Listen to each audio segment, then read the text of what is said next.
Clockwork AIAD. Take 2. Clockwork. Take 3, actually. Take 8. Let's go. This episode of the Sons of CPAs podcast is sponsored by Clockwork, the most refreshing FP&A platform for QuickBooks Online and Zero companies. Ackerman with the acronyms. Why do you say FP&A? Can you please? I don't know what it means.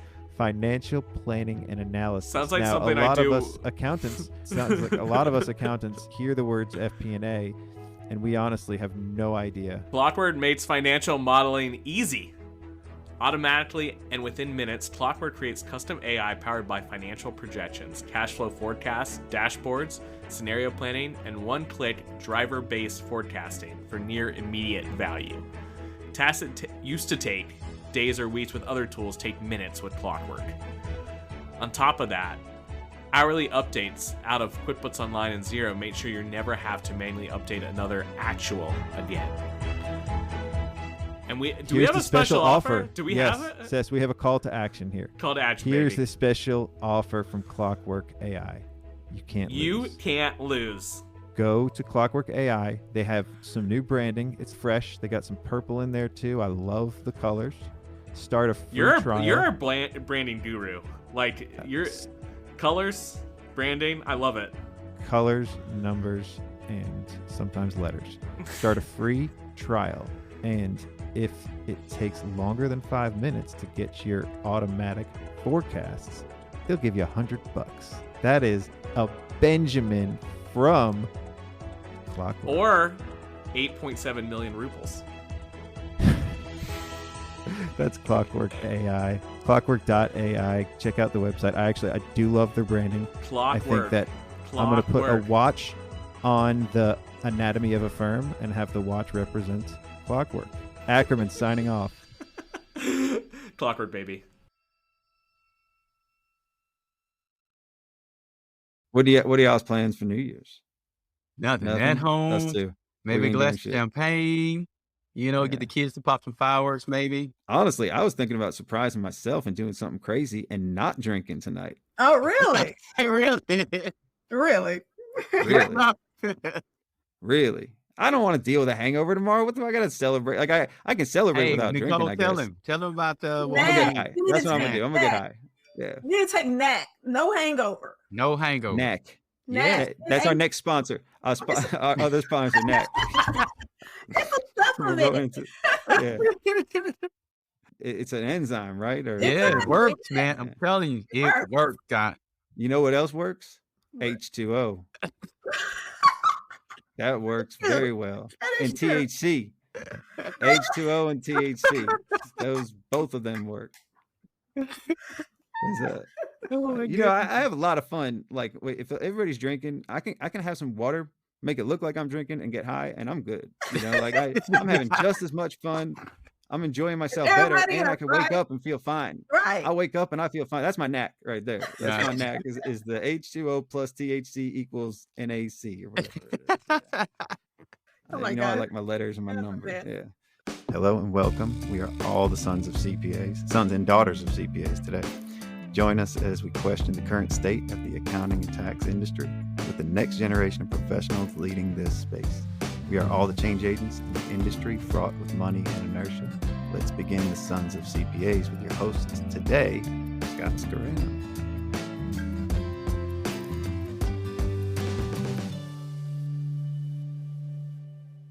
Solo show, and we got J.W. Davis and Nicole Davis. How do I say it? Is it Butler Davis or is it just? It's just Davis. Butler's my maiden name. Yeah. Okay. Yep. So we're going to go with J.W. and Nicole Davis. So how did y'all meet? How did we meet, Jake? We met at school. At my college at Grambling State University. I was doing a budgeting workshop and JW was the presenter. Right. So, Budgeting. Yes. Okay. For NABA. So I was the president with NABA at my college. We What's organized NABA? National Association of Black Accountants. Okay. So we did a budgeting workshop. He came with a friend, and I had a roommate who actually organized it for us, and he knew JW. And I was like, hey, give me them digits. It was It was So more wait, like what year was this? What year is this again? 2002. Right? Okay. 2002 much. That was the year I graduated high school. Yeah. 2002 much. Jay, you're getting blurry on me here. Did you go too I far seen away that. from I'm your trying to camera? see what's going on. Because it looked like his name was blurred out Ah, too. JW. Your real name is JW. Is that right? Care to yes, explain to that listeners? is that is correct. It's just funny. My mom actually didn't name me. I'm named after my uncle, surprisingly. So my aunt, she named me after her husband. Okay. So yeah, and Yeah, it's his just first name is the letter J, just the yeah, letter J. His middle name is just the letter W. So y'all met 2002 Yep. in an accounting related function, Yes. National Association of Black Accountants. Yes. So the roots go deep as far as what you guys do for a living. Yes. So care to share how the story unfolds? You asked for the digits. Yeah, as for the digits, so we met, I think, on a Wednesday. We slept together on a Saturday, and we got married 10 months later. All right, that's it. Yeah, no. I like the detail. I love the details. Oh This my is goodness. good because this fleshes out like it's a 360 view, right? Right, it Literally, does. it's a It 360 does. view. But so were there kids involved then? I mean, you got kids from is it a previous marriage? Yeah, I do. I have two. They're older now, 23 and 21. But yeah, from a So previous. how did they react with you jumping in the sheets so quickly, or they did not know? Yeah, they didn't know at the time. They were they were young, really young at the time. So yeah, Okay. they didn't know at the time. From what I've heard and what I know, it sounds like really one big happy family now, and it's Yeah, Oh we've been yeah, married happily ever 19 after. yeah. years coming up in August. So yeah, Wow. Yeah. That's like a beautiful start to I came back a alive. it's Okay. a partnership that kind of works on multiple levels though too, because you have shared interest, right? Yeah, obviously Right. you're attracted to each other. Oh and yeah, You got yeah. shared interest and you work together, live together. Now that's what's really interesting to me because my parents in my whole life have worked together, lived together, and they worked from home too. So imagine that. Like, most of my life I'm hearing work arguments, home arguments, everything blended in home, So how does that go? Like when y'all fight? Uh, it's rare Yeah, that we it's do. rare It's though. really rare that we fight. But if we ever get into an argument, it's mainly because of me. Because because I don't. So I always tell you that I'm the talent. He's the talent manager. He hates when I say that, right? So so it's always me, like getting on him about doing stuff in the office. Because again, we have very separate roles. Like in the office, I'm 100% boss. At home, he's 100% boss. So like usually we'll talk about decisions together, get each other's, opinion, what each other think. But at the end of the day, we're like, that's your decision. Because hey, when I get home, I turn off my brain. Like, I don't want to make decisions. I don't want to think about anything because I have been making decisions all day at work. So I'm just tired and exhausted when I get home. And that's where he comes in and fills that roles and picks up the pieces and takes care of us all. So we have a great working dynamic. Yeah. And then like, it starts with a real understanding of whose role is what. And then if that ever shifts, that's probably where an argument's going to happen. If somebody ever like JW, if you ever really have an opinion and have like probably going to, but that's actually healthy, I think, Yeah, for it works for us. It Right. the fine lines at the job and at home, it works for us. And it makes for like she said, we don't argue a lot. So because we know each one of our roles are. So it In our well, strengths, right. and right. maybe argument's the wrong word, right? Because if you don't argue a lot, that means you got a shared vision, a shared goal, but you probably debate things, We I'm Oh, do. sure. yes. We do have healthy debates. Like, Yeah. but a lot of times I'm asking JD, but well, I do ask his opinion a lot because I value his opinion because he's a brilliant guy, especially on building teams and organizing and managing the office. So or debating is usually something I think it should be one way and he thinks it should be another way. So that's usually where our healthy debates come in at. But other I feel than like, that, you know what? We did have a big argument one time. Maybe it was 3 or 4 years ago. And let's hear it. and Let's and hear we it. have settled on the points like this argument. I mean, why are we even arguing? It's not going to cause Yeah. us to get a divorce. So why even? It's not even a point to. It wasn't worth Let's arguing. hear it. What was the argument? I can't What even was it? remember what it was. It was something so crazy. I know I don't remember either. It was something so crazy. I was like, you know what? This is a it doesn't even matter because at the end of the day, is it gonna Ultimately, make yeah. us? Is it gonna have Right. a We're not big getting rift in divorced, our so relationship? yeah. Yeah, Right. and Yeah. it didn't. It's Right. like so Right. we squashed it. It went on Well, without us. I can relate. Me and my Right. wife get into arguments a lot, and it's usually just over emotions. Yeah. You know, it's Yeah. just over Exactly. Right. emotional type stuff. And it's always me being confused and not knowing what she's upset about. And then I get upset because I don't know how I could help. But I It's think it always my also fault. too, like early on, we kind of like early on in our marriage, the first 5 years were rough, right? Now, back then, we Yeah. had a lot of issues, right? Well, you didn't know each other, right? I mean, Right, we're when getting did to y'all get know each married? How other. soon? How Like a soon year after? after we met. That's 10 correct. months. We 10 got months. married 10 Yeah. months 10 after months. getting That's So about how me and my wife. really early. You have to get to know each other, Right. and, you know, Yes. long term. Yeah. You know, Yes. you got the physical attraction, you got an emotional level of understanding. But with me and my wife, she didn't even speak English when we met, Oh and wow. we got married. Yeah. That's So very right. that That took some years. I communication. mean, and that's Yeah. been about 15 years. But it's like, you know, that took some years just for us to really get to know each other too Right. Mhm. fully. So at all those levels, I mean, so JW, I think you're like the quiet storm, right? Yeah. If y'all were a hip hop duo, right? Let's say, I feel like you're the most deaf, and Nicole, you're the Talib, right? You're Yeah. on Twitter. You got the motor mouth. You Yeah. know, you're Yeah. running like a mile a minute. That's in my mind. That's the first thing that came to my mind. But Yeah. that's and I don't know what would y'all say if Scott, let's it's say if it funny was though. Outcast. Yeah. On Twitter, she would say she's out there. Everybody knows her on Twitter and out. But like when we go out, it's kind of different. It's me. I'm the one who I'm the introvert. I am so talking to introverted. everyone at like the meetings. And, Ah, yeah, Yeah. so it's kind of I'm like crazy. 87% you know what introverted. though? That don't surprise me because Twitter is a way for you to like.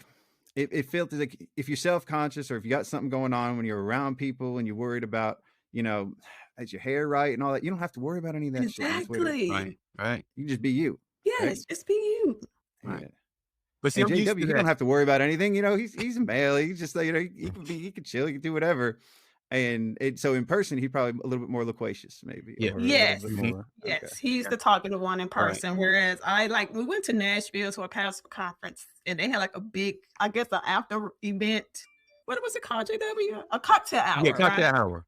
Yeah. I wanted to just go to my room, get in bed, and lay down. But Right. he went to the cocktail hour and Enjoyed myself, man. It was great, Scott. It was great. Hanging out with everybody, you know, talking with all the other business owners and man, getting some great information, meet some great people. So it was great. Yeah. yeah, that's his thing. Yeah. I remember talking to you when we were in Vegas, JW, about Disney World. I just got back from Disney World Thanksgiving. Really? Yeah. Y'all went this year too, right? We did. Yeah. Yes. Yeah. Whole family went, right? Yes. Yeah. Oh Yeah. man, that was a trip, man. I went to the Star Wars thing and everything. That was great. Yeah. So what hip hop do y'all like? I mean, you're from Atlanta. Atlanta's like the heart of hip hop. So that's where my heart is.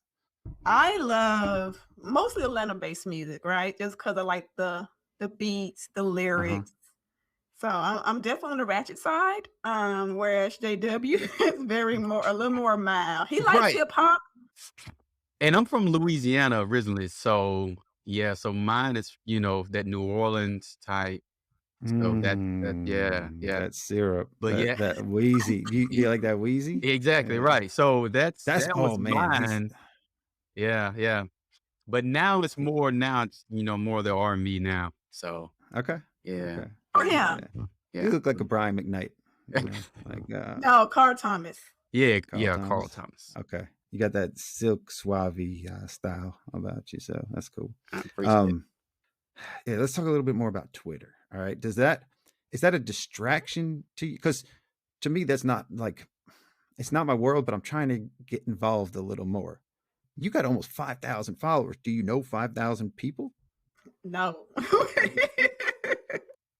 Right? No, I How does don't. that feel? Isn't that like, imagine if you were in a room with 5,000 people Right. Right. And they're watching you, and it right? asked you to read your tweets to those 5,000 people in real life. I would read them happily. Would you pee your I'm like, pants? yes, I can go down the list and read my tweets.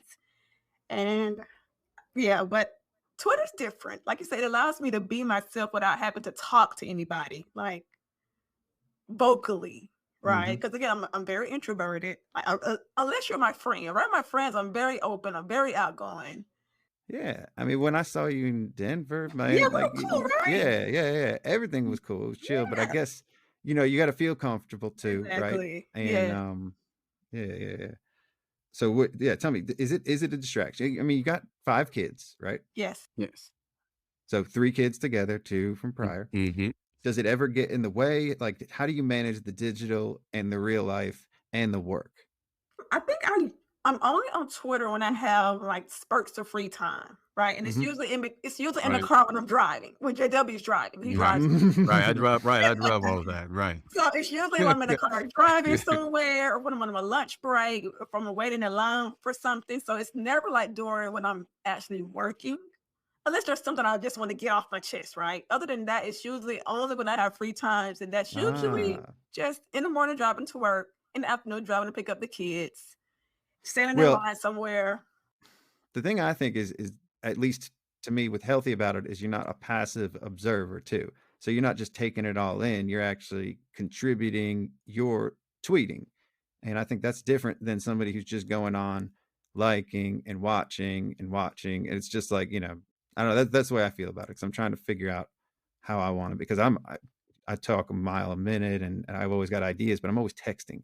I don't ever tweet them. So I'm just running around with a million different text threads and text groups and stuff. So Just take it and convert it to a tweet. That's what I do. And it's just really, random thoughts, literally. Sometimes they're not even organized. Just something pops in my head. I'm like, okay, I need to tweet this. And that's what I yeah, do. Yeah. I like your name on Twitter too. So which one comes first, right? You're a wife, you're a mom, and you're a CPA. Yes. I'm a wife first, Okay. right? Because at the end of the day, when my I kids should have are asked JW that first. I should have asked him. Yeah. Oh, I love my kids with all my heart. And of course, we prioritize our children, right? Together. right. However, as a wife, like when they're grown at our house, it's just going to be us. So we have to make sure that connection stays strong because I don't want to ever be in a situation to where my husband is a stranger because I focus so much on my children and not enough on my marriage. So Mm-hmm. Right. Mm-hmm. Yeah. No, that's the right answer. I mean, the answer I was looking for, but that's already what you chose anyway, right? You could have chose CPA, mom, wife, right. but Right. and you were a CPA before you were married, right? No, I wasn't. No. No, I- okay. After I got But this married. was, Never but this know. was still. I mean, obviously, you were on your way to becoming a CPA. You were at Yeah. the. I mean, no, actually, no, I never wanted to be a CPA, actually. I Oh, decided early on in college I was never going to take the CPA exam because I never want to work for public accounting, and I have never worked for public accounting. However, my first job at a bank, it was the Federal Home Loan Bank of Atlanta. My boss was a Black woman, and she was a CPA. So that inspired me to get my CPA license. And after meeting with her, and just having someone that looks like me be a CPA, it showed me I can do more than public accounting. It's just kind of what mm-hmm, pushed me. mm-hmm. Yeah, I mean, and that's something that you hold with pride too, because Yeah. that's a hard thing to Right. achieve. Yeah. Mhm. And it's part of y'all's brand, right? I mean, Right. for Butler Davis, which we haven't got into yet, Right. but Butler Davis too. So are you CPA as well, JW? No, I'm not a CPA. I am an investment advisor is what I am. So I do Okay. that side of the business. So when did you guys start your own firm? We went full time in 2014. Well, I went full time in 2014. I quit my job. I got my business license, hung up my shingle, and then the plan was to eventually bring JW on full time. So that was like 3 or 4 years down the line. However, it got pushed up a bit just because there were some issues on Jay's job, right, Jay? That you were just like it was Yeah. just It was a affecting time. mental health, Jay, what right? was your job then? I was running a retail store at the time, and so I was managing that, and the hours were like crazy. It was it was like I would get up at be gone from 8 to like 9 p.m. And so it just got really crazy with the not being able to take days off, and over like 6 days a week. And so it was at a point to where I was like, okay, I just really got to make a decision of what to do. And we just really decided in 2016 to just make the leap, and I come to work with her at that time. And from there, we didn't look back, and it's been what 2021 going into 2022 now, and growing. So the retail store, what kind of retail store was it? It was an errands. I don't know if you ever heard of one of those, like rent to own type Yes, store. yes. Yeah, I think I see it when yeah. I'm driving, or I see different ads for it. Yeah. Yeah, yeah. So Hmm. it was one of those, and man, their work hours it was crazy at the time, and Yeah. so you would work from like 8 a.m. to 9 p.m. in the I morning. mean, this is no surprise to any listener, because if you're, if you have an accounting firm and it's tax season, hours going to be crazy. At least for me, when during the run up, like I was working crazy hours, and I was doing a lot of the work. I'm trying to do books, I'm trying to do taxes, I'm trying to talk to clients, I'm trying to do sales. Like when you're building your business, you're going to be working those crazy hours, but at least it's for You're your set. own. Exactly. Yeah. You're doing it for somebody else. It could be exhausting. I mean, it's exhausting either way, but it's, I guess it's a little more rewarding. So, how did that translate when you shift over? Did you scale back on your hours? What was your role, Jade? No, it was because she was kind of doing everything because I worked all day, so put those into either the business or the time at home. And so it kind of worked out for us to help out more, so the firm could grow and we could take care of the kids. So I put all of that time from working there into splitting it between home and the business, and it works. Hmm. Yeah, that's almost like having two people, because I'm honestly thinking about after our youngest is old enough, because my wife is just. I mean, I don't know how y'all did it with that many kids, but I guess, do the kids help too at the house? They do their part. They keep their rooms clean. But for the most part, they're just kids. They're just loud, rambunctious. Just want to play. Sure. Right. Yeah, it's Well, really planning is what it is, man. Making Yeah. sure, okay, you got a okay. caregiver if you need after school care, if if you got to work, the meals, that type of thing, and being on a schedule. And I guess working, with errands, it kind of taught me that. So it works. Yeah. Wait, so we haven't done a lot of planning. I mean, at our house, I got a 15-year-old and then a 7-year-old. There was no planning involved for either one of those, and then and then a 4-year-old. So it's and we still don't do a lot of planning day to day, but we are planning on having my wife start some form of helping with the business, whether it's because she does like numbers, she does like accounting. I think it poses an interesting opportunity for us for a different type of market too, the Hispanic Right. market, Correct. Exactly. because there's a lot of Yeah. entrepreneurs and there's a lot of business owners that we could be servicing better, Mhm. because I don't speak a lot of Spanish Right. still. But that's interesting to me because So does of she want that to prepare whole. taxes, or does she want to work on the more administrative side? I don't know if she knows yet. Like Okay. she listens to this podcast. Like that she's getting her exposure just Mhm. from me talking about the business and talking about things on here. Right. But even before that, she was interested in that. But still, it's a full-time job for her to just be very reactive with the kids. Right. And I'm not saying that we don't plan anything, but I do a terrible job of planning because I'm not very bimodal. I'm always a one-track mind, whether it's just the firm, and now this year it's been the year of the podcast. Like that's all I do or all I talk about. So then I got a question that I've asked on this podcast before, and I think this is interesting because I think I know the answer is going to be different for each role. But in the game of chess, who is the king and who is the queen at the office, and who is the king and who is the queen at home? That's easy. At the office, she's the king. Okay. I am the queen. That's simple. If she goes down, we have an issue. There's a it's a which we talked about. Yeah. We talked about that too. Who do I need to talk to if she goes down? Mm-hmm. So yeah, that's really easy. And at home, it's vice The versa. opposite. It's flipped. Like Yeah. Right, it's flip. definitely the king. If something happens to him, like it's Right, game over for us. right, Like me and the kids are like. So one day he went to the store. No, he went away for a weekend, right? It was just Mm-hmm. me and the kids. I barely Mm-hmm. made it through the weekend, right? I was like, "You left me here with your children unsupervised." I love hearing this. This happened earlier this year. My wife went to Mexico for a quinceanera, one of our nieces, and I was alone with the kids, and I was proud of myself. We made it. We made it. Like But that's sing it. along, That's it. right? Yeah. Yes, Yeah. Nicole, I definitely. feel you guys. I feel you because that's Yeah. how, if she did work at the firm, that's exactly, how our dynamic would be at Right. home. She'd be and the queen is powerful. I'm not going to say the queen's not powerful because the queen is the second most powerful player on the board. He has a But- lot of it's juggling a lot of things. She moves in all directions, right? She's doing a lot of things, Yeah. right? But Yeah. at the end of the day, the king makes the game. Right. So if the king goes Exactly. down, that's it. The quiet storm too. Yeah. King doesn't do a lot of moves. King, holds it back a little bit. Observe. Everybody's got to protect the king though. It is Right. different than bees, right? Exactly. With Right. bees, everybody got to protect the queen. Mhm. Everybody, there is no king in bees. In bee world, right? Right. There's no king. The queen has multiple suitors Yeah, Right. worker in the bee. bee world. Right. The queen bee. So you're the queen bee, JW, at the office. Not the queen bee. Sorry. Nicole, you're the queen bee. The queen butler, right?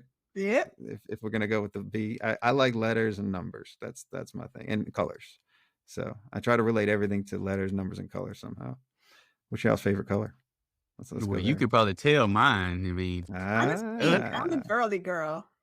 Pink. Yes, I pink. can't see you with pink. I would see gold, maybe. Oh, Like, pink. I love pink. that's what I would And guess. purple. right, So, purple. Yeah. yeah. And Jada, you like blacks and grays, and Black. whites, with Yeah. a little white popped in there somewhere. Yeah, exactly. Right. Yeah.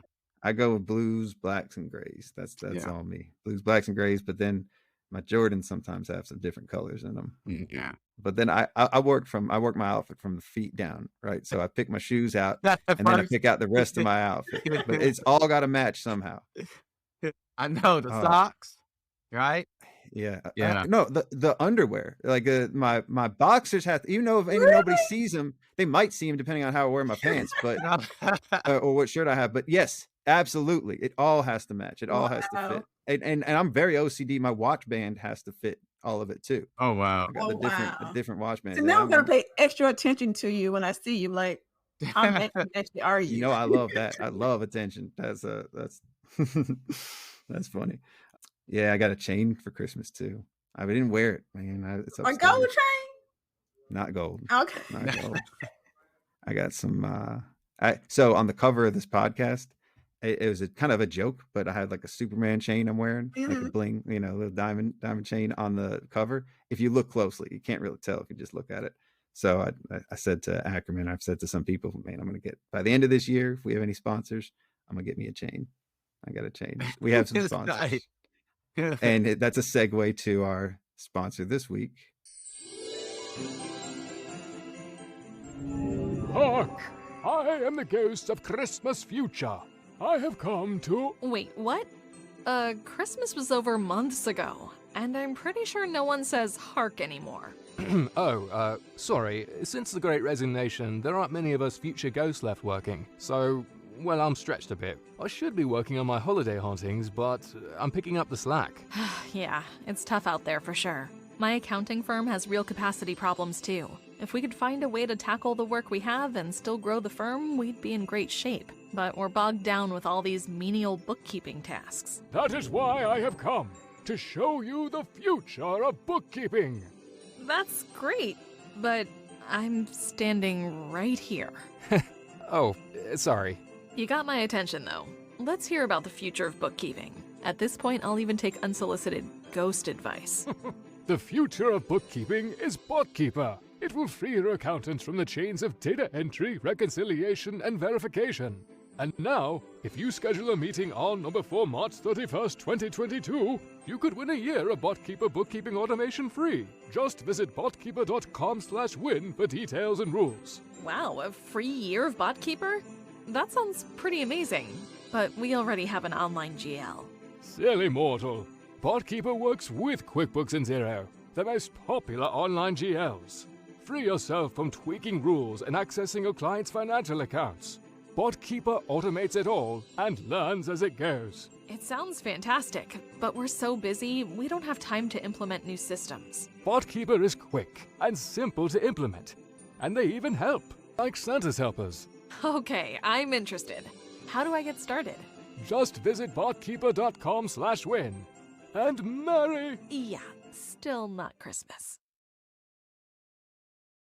Santa got me a chain for Christmas. It's a little Superman. It's not a ton of diamonds or anything. It's kind of cheap. It was like $50, but I like it. Right. I like the style Nice. of it. I like the idea of it, right? Right. I was talking to somebody about that too. Like if you did, let's say you had a hip hop client and they bought chains, would you deduct that? Oh, that's it. That's really iffy. But you know what? It's all about facts and circumstances, right? It is. It is. It's also about ordinary and necessary, right? Mm-hmm. Right. So I would have to weigh their situation or, evaluate and be like, and make a decision from there. Like I would have to sit down, explain to me why they bought the chain, what they're going to use it for. Okay. Little baby. Good baby. He's got his chains. He got his chains, and he does talk about this, like, and it's Right. you can hear the chains in his raps sometimes too. Like there's a track where I can hear the chains hitting each other. He's got them on the cover on Something to Prove. Right. On the cover of that, he's got them all laid out there. It's marketing as well, and to me, I think that's part of his brand. That's his image, right? That's his image, Mhm. and it's reasonable. I'm sure it's reasonable when you consider how much he makes and what he spends on chains. And the grand as a scheme of things, percentage. like marketing. He can call it marketing. He per se. can. His accountant might, Yeah. or he just kind of keeps it all cash. Because I've seen him just pay cash with that shit too, and he tries Right, to right, bury right. his money still. Yes. Try to keep it away from the IRS. But Right. legitimately, you probably could write that stuff off. Could. We All talked right, about so- this. My friends and I actually talked about this there was an Instagram influencer, right? And their Mhm. whole thing was they wanted a luxury item, right? It was part of their image. And I believe their accountant wrote it off because it was part of their marketing. Like that's how they made their money. So It's got to be facts and circumstances, Right. right? I don't think I could justify it because it's not going to help me and my brand or no, anything. but right. We the can't podcast, right? I mean, the carpets need to match the drapes, right? So Right. if I have it on the cover of the podcast, if I have it there and I'm wearing it, I mean, it's got to match, right? That's what I've been trying to justify, right? It's only $50, so I still got to do a tax return for this now. So you recently, you have some big news you shared on Twitter. It's over $300,000 you got. Yeah, for a Tell me about client. that. Yeah. Yeah. So I've been working Wow. with this client for several years, right? And they just accumulated a lot of tax debt that kept racking up penalties. They have a small army of people helping them, right? And the small armies kept giving them pushback. Like, there's no way that the IRS is going to abate that, just based on like what they thought happened, right? And the client was very insistent, like, no, we need to at least try, like, to get it abated. And that's when he came to me. He's like, Nicole, I really need your help. I just want you to help me put together the narrative based on the facts and circumstances of his case to try to get this abated. So we sat down, we pulled together like what actually happened, why he was in this situation, and we put together a narrative with all the supporting documents, and we just submitted it and said, let's hope for the best. Because honestly, I'm thinking this is a whole lot for the IRS to consider. And Well, what can you share from it? Just what kind I of can't details? share a lot because, like I said, I All don't want to, like, Well, no, I get Yeah. it. I get it. But at the end of the But- day, Yeah. I mean, it worked. Right? So you put together, and this was a couple of years ago that you initially put all this together, and it took No, this, no, oh, actually, we put it together over the last few months. So they have Really? been working with this revenue agent for months now, right? And they're just whether it making gaining any ground. Then finally, where we started first paying the tax debt, right? Okay. Like we have to pay the tax debt. Like, well, there's it's no the way that- tax, and this is the right? penalties. There's no way right? they're gonna So- even look at this request without you paying the tax. Mhm. So we were like, okay, that was the first game plan. Get caught up, get in compliance, right? Mhm. And then from there, we can then make an argument about penalty abatement, and that's what we did. I like it. So that's, and so you go into that, the facts, what the IRS, I mean, basically, if you've done this before, that if they stay current and they're going to play nice, Exactly. the IRS is willing right. to work with you. Yes. And you get the right agent and you talk to them one-on-one. And if it's you and the client's not involved, typically it tends to go pretty well. Right. Exactly. They just I want their applaud money, you. right? At the end of the day, they want their money, the actual Well, they tax want the equity. case closed too. Right. That's true, Honestly, right? IRS Yeah. wants to close the case. They don't want to have to try to Put you down. continue. They like this is in their best interest. It's everybody's best interest, because then the client is going to continue to stay compliant. And if they don't, then next time this happens, It won't, right? Exactly. It won't have the same outcome. Yeah. they're not going to even listen. No, exactly. Yeah. So, Jada, we were getting into y'all's, you getting involved with the firm. What was your role in the beginning? So, Nicole, give me an idea of the size of the firm, and then why you wanted JW to come on. I think when JW came on, we were still early stages. So I started the firm September 2014. He came on September 2016. It was just me, and I had an admin. That was it. We were doing maybe 125,000 in revenue. So we're a very small firm, right? Right. And at the time, JW, like the first few years of growing the firm, we relied on JW's salary to take care of the household expenses. So when he decided to leave, we were like, uh-oh, what are we gonna do? Because again, the firm was making money, but it was still a baby, and the baby had needs of its own. So it couldn't support our household and itself. However, we sat down, we created a budget, we paid off some things, and we just sort of made it work. And then JW came on. Mainly, Did you do a home budget or a firm budget? Both. Yeah, both. Both. Yeah. Okay. No, that's a fair question, right? Yeah. Yeah. Because they kind of interlace in everything. Yeah. Right. So how was it structured? And are you an S corp? Are you? So we weren't an S corp initially. We became an S corp maybe 3 or 4 years later. So 2018 and 19. Right. Okay. But it was So you were just running it basically as it's a single member LLC. Yep. Okay. And how many employees did you say?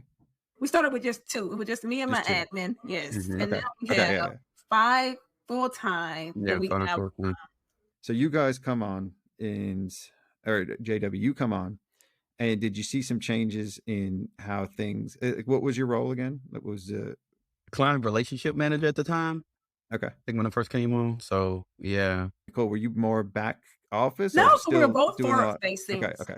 So he was a client relationship manager because I'm very impatient. So I've always, every time there's an issue, I want to fire a client, right? And he's always I feel you. right? I He's feel the you. same. Yeah. So We call that the CSM, the client success manager, but it's the same thing. exactly Yeah. right. So more so, I had a really great relationship with clients, but at the end of the day, you know what, it was my way or the highway, and JD was like, okay, let's take a step back. We need this client, we need the revenue. Let's see how we can, make it a win-win for both sides. that. So he's really good at people management, team building, keeping Seeing the bigger picture. yes, seeing the bigger picture and keeping me Right. Grounded. Firing all the time. Yeah. I like it. And that's you need that balance because you're probably a force to be reckoned with sometimes, because you have a lot of talents, I'm sure. No, who handles sales? primarily me, but JW has taken that completely over this year. So Do you like doing that, JW? The sales or do side, you yeah. miss- Yeah. Okay. Yeah. I see. I guess me being that, I don't And know like the retail. accounting side. I really don't get into the weeds of Yeah, it's a how hard to- thing about us Right. doing sales, Nicole, right? We Right. sometimes will ask too many questions Right. and get too much into Technical, detail. right? We might start trying to help them during a Exactly. sales Yeah. call. Right. Yeah. Like, Exactly. oh, you should be doing this. That I was did that shit definitely me. yesterday. I'm talking to them. Oh, you should probably dissolve this. And you know what? And then I'm going way too deep, getting involved. Right. I'm getting in the weeds in the middle of a sales call. Right. And it was funny because so I'm fast forwarding a little bit, but we joined. So a lot of people don't particularly like this person in our industry, but we think he's a great guy. We joined Andrew Argue's master I don't seven-figure know firm. Andrew Argue. Yeah. What's his name? Andrew. Argue. How do you spell his last name? Argue.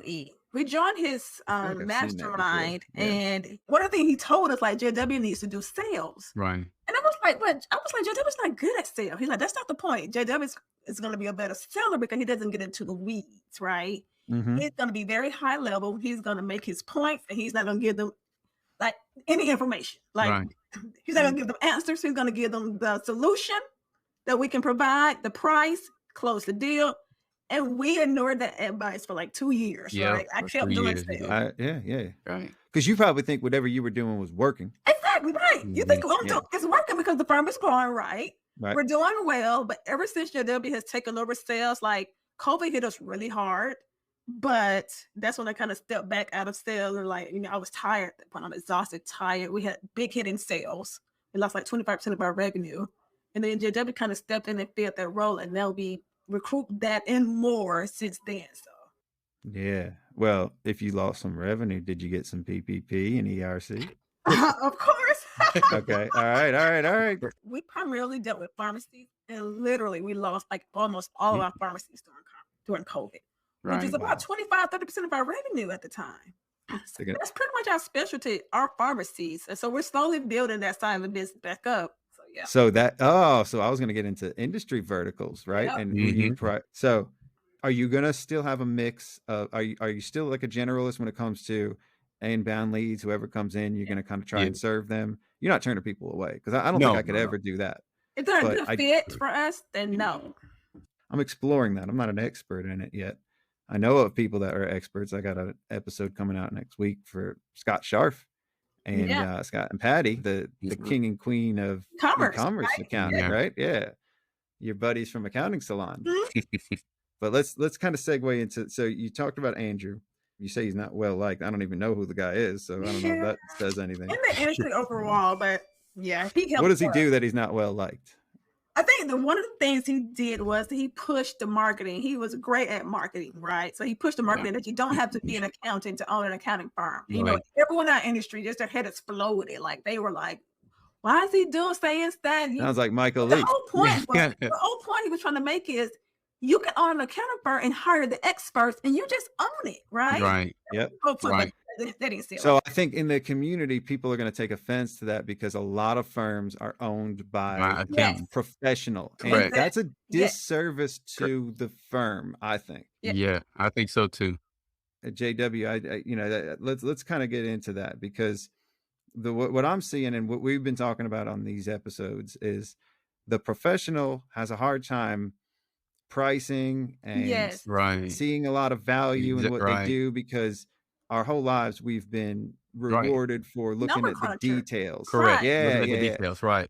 Looking at the details, and it's hard for us to see the bigger picture on what somebody's going to, and building relationships based on a lot of those details, you kind of start to miss the bigger picture.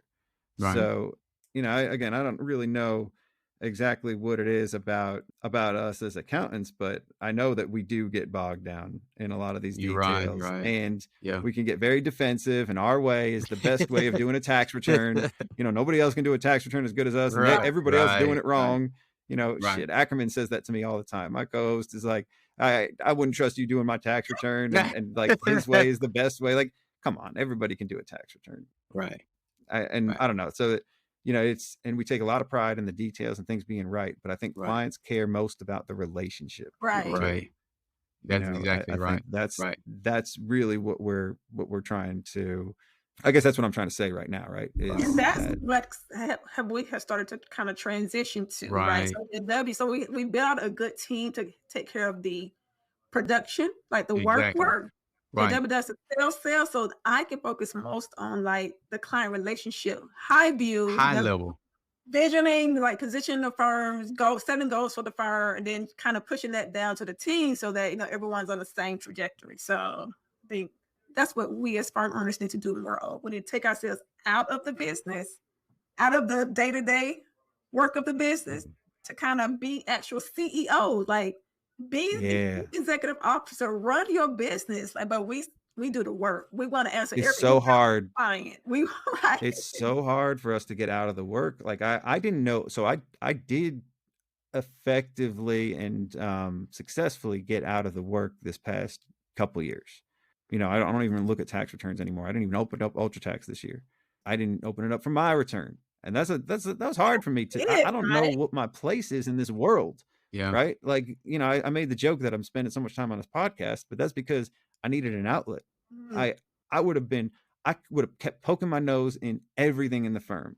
So I really needed like a distraction to get out of the work. Right. Now I think I'm a more effective leader for the team. Right. And also for the clients, I can talk to them without worrying about not knowing their details, because they don't care if I know it. They just still want to talk. Right. And I think it's helped me, but it's hard for somebody who's defined their firm and defined their life by doing a lot of the work, because that's where they get a lot of their pride. Right. And I think Exactly. ultimately sometimes pride is Right. the devil too. Right. Pride is be what hurts you. I got a quote from Lil Baby. He said he had to lose all of his pride, then he got rich. Right. Right. Yeah. Yeah. He's like, That's I had kinda it. to Right. lose all my pride, then I got rich. He's like, now I got 5 homes and this shit's starting to make sense. Right. Like, that was a track with J. Cole. Oh, J. Cole. That's the Cole World right there. Coley, right? Really? That's your nickname, Nicole, right? That's what I was calling you. J. Cole. So Yeah. how Cole, big is your well, practice now? So you say you don't do any of the tax 10. work anymore. Okay, that's 10 yeah, people. that's a pretty Yeah. good size practice. So I got our metrics. So the metrics that we were going to start asking, this came up on an episode where somebody who sells accounting practices, and he said that the 4 metrics that matter on a firm is top line revenue, cash to owner, and owner's free time, owner's vacation, like time off, Right. Right. and what's the last staff headcount. Those 4 things. That's it. Mm-hmm. So right Right. now, here's ours. Ours is top line revenue. It just hit close to 1.5 million. Awesome. And time off is almost all time. Like I do spend at least maybe 10, 15 hours a week working on sales stuff, Oh wow. Okay. give or take. And then owners take home, and it wasn't that good this year. I think it was less than 200. And I say this, it wasn't that good. It's all relative, right? What Right. it used to be. Right. But last year I had if you don't look at the PPP and everything else, it was like a loss. When I say last year, it was 2020. I think this year is like let's say 120, 150 maybe. Mhm. Right. And then staff count is 10 now. So that's our metrics. He just said that's what matters as far as Right. selling a firm. And he says cloud-based firms are better. So what about y'all? What's y'all's metric? If you care to share. Sure, yeah. So this year we're gonna do. So again, remember we took a big hit in 2020 for COVID. Like we were in 2019, we did a little over 400. Mm-hmm. In 2020, we draw almost 300 something, Mm-hmm. right? Right. And then for Right. this year we're gonna do a little over 500. Honors Right. pays, we do take about 120, Yeah. 130. Mm-hmm. Headcount 5 and free time. I mean, I would say I have a lot more free time now than I did the previous few years. Right. Yeah. Okay.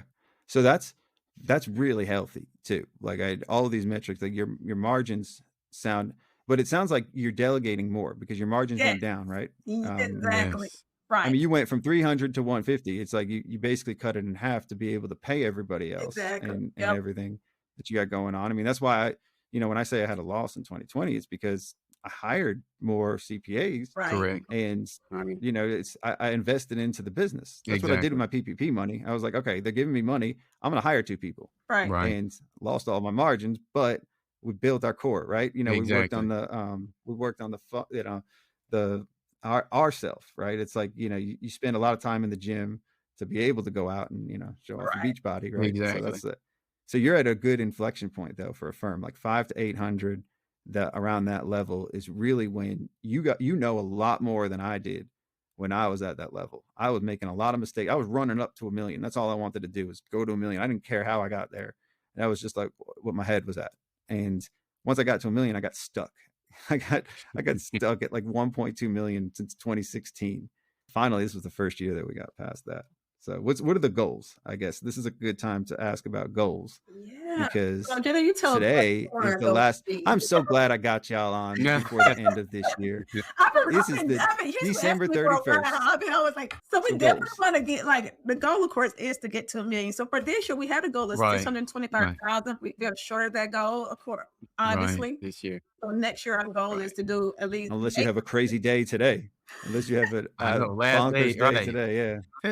Yeah. So then what are the goals So that we've set? So we set for 1 million is what our goal is for this upcoming year. But to get out of the business, especially for her more, to have accountants or senior accountants doing the work and just overseeing that, and then doing the really high level with the client facing, and either like the CFO work, that type of thing. Really, the really high level is what we're kind of Hmm. do. But we're Hmm. trying to really branch off too with like divisions. So like we have the accounting and tax, and we're looking to grow the investment side of it, but payroll will also is an option we're looking at growing. So we want to grow Do you each, guys do like, payroll yet? Hmm. say it again. You Hmm. do? Yeah, you do. And I assume you work with Gusto. You also Yes. ADP or just Gusto? Gusto, Okay. Okay. ADP, QuickBooks, they're everywhere, right? But we're trying to like Okay. bring it all in house. So when we said like scale into payroll, we're trying to build a payroll function Right. in house. Right. Okay. Okay. Yeah. I mean, you don't want to do it in house, obviously, but you Yes, want to we be able do. to So we want serve. to hire the experts to do the payroll in house Right. for our clients. Well, wait a second here. You're not gonna go backwards and do after the fact payroll and file your own 941s, are you? No, No, that's what I meant. so Yeah. live payroll That's what we process. were doing. So you guys Like, were what do you doing mean? payroll live processing? Yeah, we were doing well. We did before we moved everybody to ADP or Gusto. I mean, I think at first we were actually processing them in, what was it, ACS? It was part of the Yep. Thomson Reuters suite. Right. Totally Yeah, right, so right. we were using CSA is what it was back Yep. then. But yeah, we were putting it in there, and we were processing the 941s. We were making the payments on EFTPS, and it was profitable, but it was time consuming. Yeah. So You for had all of a those, team though, right? Or were you doing it? yeah, I mean, I was doing some of it, but I had a team. I mean, back then, it was only me and like 2 other guys. That Okay. was it. And then it was Zen Payroll that we moved all of our S corps to. So we kept them. Anybody that had employees, we moved to ADP. Right. But we still were it was ADP wholesale, right? So it still had our name on it. It was ADP powered, but it was like Paget's Payroll powered by Right. Right. ADP. And then we took Zen Payroll, which is now Gusto, and anybody that was an S corp we put on there to run on autopilot. So they would process the forms, and Yeah. it was still like us payroll. We basically paid for the subscriptions, and it saved us a boatload of time. And then that basically scaled, like Gusto scaled up so much that people are finding us through Gusto, like because they're finding payroll and then looking to us for the accounting and tax, Right. which is really cool. But that's I'm sure, like, I don't mean to interrupt and derail us. So, but it sounds like you're adding a lot more other value adds Yes. to just the tax. So do you already do tax and accounting? Yes. So we're primarily accounting. So we're like 70% accounting, 30% That's good. Right. Yeah. Right. Did you always do both? Yes. Yes. Yep. Okay. Yeah. Because some firms struggle with too much tax, Yep. and then they try Right. to get more accounting or more CAS. Right. So let's try to round it out, because I know y'all got things to do, and we got New Year's Eve New today. Year's, So I'm sure exactly. so it sounds like if we're gonna go with goals, it sounds like you guys are gonna work on yourself, work on the firm within. Yes. And that's a good goal anyway, like to start tackling different bigger things that you want to do, rather than the revenue goals, because they'll come. Right. And once you work on the innards, like that's I feel like, for the past 5 years, that's all I was doing, was working on the inside of the firm. And I never really had any revenue goals.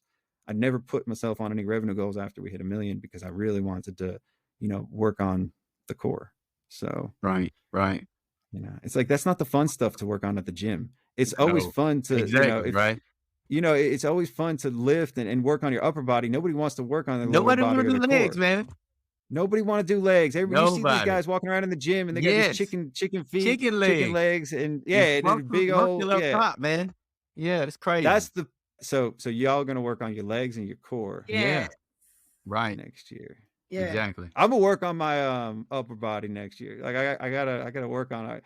I want to hit 2 million at some point. I don't know if we're gonna do it next year. Nice.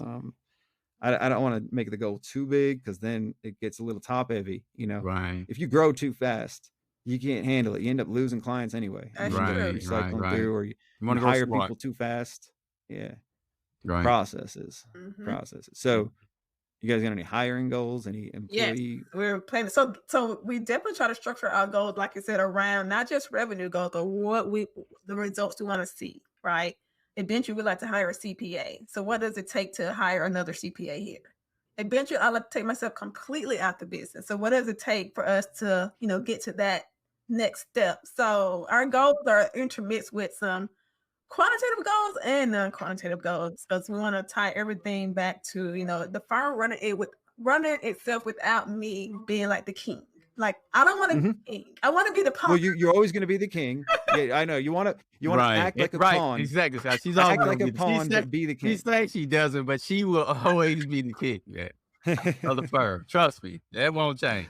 Yeah. Mindset though is a mindset shift sometimes Yeah. too. You know, Right. and you can always win if you set the right goals. You know, because some people they feel like, you know, if they don't hit this, then no, everything's shit. At least when I say some people, I mean me. You know, if I don't hit this goal or I don't do this, then no, nothing. Like I'm working on our profitability. Like that's what I care about more than the top line. That is so true. I was telling my friends, my goal, it's not what you make, is what you keep. Like that is something we're always constantly. Right. Yes. Yeah. Correct. Yes. It's not where you are, it's where you're at. No, Mhm. it's not what you make, it's what you keep. We're trying to get our profitability up, at least to like 30% again. It was higher than that, but man, it's like 10% now. It's terrible. But then again, you know, it's all relative. Right? Consensus. Most firms I talk to, they're like, this year wasn't very profitable for them. Like, so I don't know what it is. Yeah. It's a lot of attrition and a lot of things shifting this year. A lot of clients changing it's things. A big thing too. Inflation. Yeah. Everything costs more. Everything's going up. So prices got to go up. Yes. We raise prices, but I don't think we raised them enough. Right. Right. Everybody's got to get paid. You know. It got to keep everybody happy. There's a lot of mouths to feed. Exactly. In this life, and it's only going to get harder as you grow, and it gets easier. Some things get easier. You know, it kind of shifts. So we'll leave it with, what would you advise to a husband and wife firm listening? What kind of advice do y'all, both of y'all, like, take away? Jacob, you go first. I don't know what you got to say. Oh, my suggestion would be define your roles, so that way there's no confusion on who does what, and you know they're just hold them responsible, because she does hold me responsible for what role I need to play. So I'll get fussed at if I need to. But two, just really don't sweat the small stuff, man. That's one of the things that we don't do, and have fun. That's, we're around each other all the time. So, you gotta just have fun, play with each other. We joke up a lot. We come into each other's offices doing crazy stuff. She does, I know. So that type of stuff, you just gotta enjoy each other's company. That's what I would say. I love that. And for me, I think Jim took all the words that I wanted to say. He killed it. Yeah. Right. Like, I don't want to mess that up. He kind of nailed it all. I want to say one is respect, right? Yeah. You got to respect each other too. So all that fun aside and everything, that's very, very important. Yes, very important. And I think the other counter to that is you always have to still respect, because it could be fun at somebody else's expense, or it could be, so in our relationship, I got to learn more respect, because I might have too much fun sometimes, and then I go too far. So that's awesome. Y'all were great. Thank you. Thank you, Jake W. Thank you, Nicole. Scott.